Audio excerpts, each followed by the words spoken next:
Jamaica, Prices are watch soaring in this. Jamaica, but this woman's got a secret to staying strong. Find out what keeps her going. Thing is keeping me in check. My budget and my pocket, that is mostly not, don't have any money, keeps me in check. Because why does it feel like me have to stop my breath down here when me have to buy anything? Me literally have to stop my breath. To all the things I'm expensive.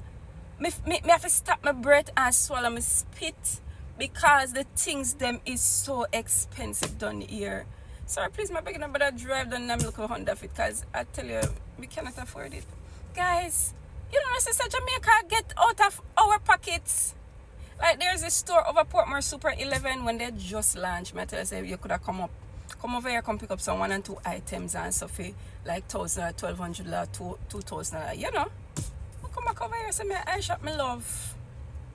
All 4,000 of them I sell one something for me love. Where me forget it from?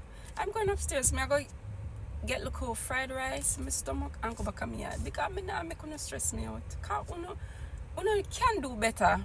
I think Jamaica can do better and I just decide to go just do worse every day.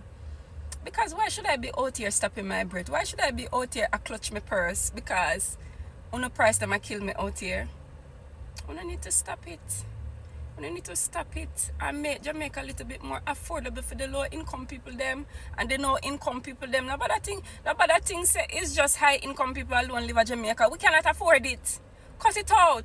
If you can relate, drop a comment and let me know what keeps you going.